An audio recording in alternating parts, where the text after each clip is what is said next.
जय हिंद दोस्तों, स्वागत है आपका अपने चैनल एबीजी के क्विज में। दोस्तों आज हम आपके लेकर आ चुके हैं डॉक्टर राजेंद्र प्रसाद का जीवन परिचय, जो कि आपके हिंदी के एग्जाम के लिए बहुत इंपॉर्टेंट होने वाला है दोस्तों। तो चलिए दोस्तों, आज के इस इंपॉर्टेंट वीडियो को ज़्यादा समय नहीं होते हुए स्टार्ट करते हैं। तो दोस्तों आज मैं बताऊंगा कि आपको कैसा जीवन परिचय लिखना है और कैसे लिखेंगे तो फुल मार्क्स मिलेंगे, एक भी नंबर नहीं कटेगा। तो दोस्तों सबसे पहले जब आपको कॉपी मिलेगी तो सबसे ऊपर लिखना है प्रश्नोत्तर संख्या, और प्रश्नोत्तर संख्या में प्रश्न संख्या यानी कि जिस प्रश्न संख्या पर आपको बोला है कि डॉक्टर राजेंद्र प्रसाद का जीवन परिचय लिखिए, उस प्रश्न संख्या को सिंपल से उठाकर यहाँ से इसको यहाँ पे रख देना है। उसके बाद से दोस्तों आपको नीचे हेडिंग बनाना है डॉक्टर राजेंद्र प्रसाद, क्योंकि आप डॉक्टर राजेंद्र प्रसाद जी का लिख रहे हो, इसलिए आपको डॉक्टर राजेंद्र प्रसाद का यहाँ पे हेडिंग बना लेना है। उसके आगे लिख देना है फर्स्ट सेकंड थर्ड, अगर फर्स्ट पे है तो फर्स्ट, सेकंड पे है तो सेकंड, थर्ड पे है तो थर्ड, लेके आगे डॉक्टर राजेंद्र प्रसाद। उसके दोस्तों बाद बहुत ही इंपॉर्टेंट है, उसके बाद दोस्तों लिखना है लेखक एक संक्षिप्त परिचय। दोस्तों ये जो फॉर्मेट है ये बहुत ही इंपॉर्टेंट होता है। दोस्तों ये जो फॉर्मेट है ये DNA की तरह कार्य करता है, बहुत ही इंपॉर्टेंट होता है। अगर आप इसको नहीं बनाते हैं तो मेरे भाई आपको हो सकता है 5 मार्क्स नहीं मिलेंगे, 3 से 4 नंबर ही मिलेंगे।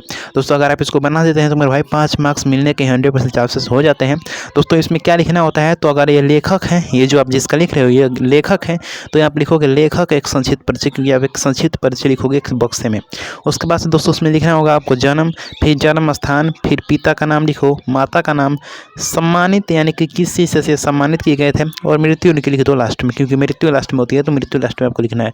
उसके बाद से दोस्तों जन्म इनका हुआ था 3 दिसंबर 1884। दोस्तों ये बहुत ही इंपॉर्टेंट है, संक्षिप्त परिचय को एकदम बढ़िया से लिखना है और वीडियो को एंड जरूर देखना है। मैं आपको बताऊंगा कि कैसे लिखना है और आपको रचना भी बताऊंगा कि कौन कौन सी रचना इसकी इंपॉर्टेंट है और आपको लिखना है और आपको फुल मार्क्स मिलेंगे। तो दोस्तों बहुत ही इंपॉर्टेंट है, इसको आप लिख लीजिए।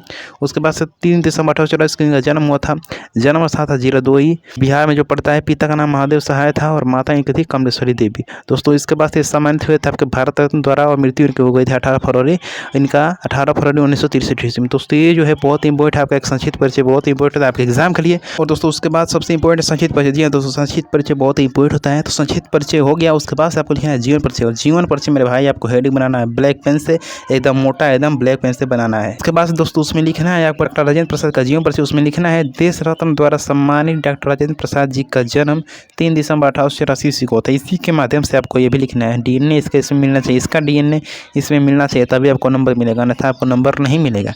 तो दोस्तों इस बात का आप ध्यान रखिए कि इसका जो है नाम, जन्म स्थान, पिता माता जो भी है इसमें मिलना चाहिए, तभी आपको नंबर जो है मिलने वाला है। तो दोस्तों उसके बाद से आपको लिखना है बिहार के छपरा जिले के जीरादोई नामक ग्राम में हुआ था।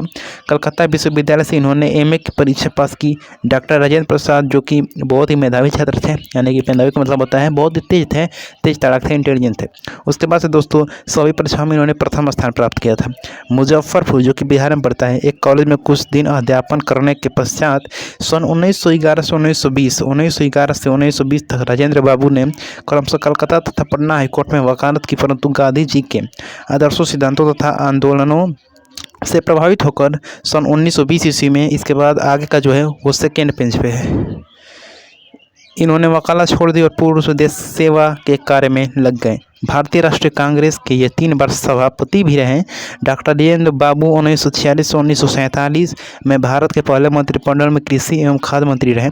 ये 26 जनवरी 1950 से 24 मई 1962 तक, दोस्तों ये बहुत इंपॉर्टेंट डेट है, 26 जनवरी 1950 से 14 मई 1962 तक देश के राष्ट्रपति भी रहे। और दोस्तों ये भारत के पहले राष्ट्रपति थे, इसको आप नोट कर लीजिएगा, फर्स्ट प्रेसिडेंट ऑफ इंडिया, ये पहले भारत के राष्ट्रपति भी थे। और दोस्तों ये 26 जनवरी 1950 को मनोनीत किए गए थे, यानी कि चुने गए थे। उसके बाद से दोस्तों 1962 ईस्वी में इन्हें भारत के सर्वोच्च उपाधि भारत रत्न से अलंकृत किया गया। सत्यनिष्ठा, ईमानदारी, निर्भीकता, देशभक्ति, साधुता और सादगी इनके रोम रोम में व्याप्त थी। राजेंद्र बाबू की मृत्यु 28 फरवरी सन 1963 को हो गई।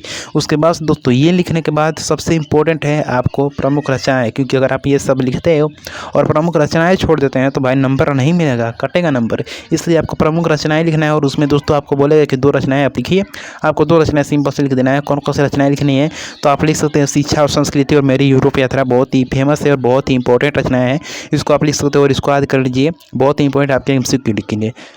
दोस्तों ये था आज का बहुत ही इंपॉर्टेंट वीडियो। अगर वीडियो पसंद है वीडियो को लाइक जरूर कीजिएगा। और दोस्तों हम लेकर आने वाले हैं आपके लिए कि कॉपी कैसे भरना है, OMR शीट कैसे भरना है, और दोस्तों बहुत ही इंपॉर्टेंट है आपका प्रीवियस ईयर का क्वेश्चन, और दोस्तों उसका भी हम वीडियो आपको लाने वाले हैं। तो भाई वीडियो बहुत इंपॉर्टेंट होने वाला है दोस्तों। उसके बाद हम लाने वाले हैं आपके लिए निबंध, आपको कैसे लिखना है, पत्र कैसे लिखना है, दोस्तों सब कुछ होने वाला है। तो भाई वीडियो बहुत ही इंपॉर्टेंट है, और आपको यह चैनल सब्सक्राइब कर रखना है, क्योंकि ये सब आपको मिस नहीं करना है अगर टॉपर बनना है तो।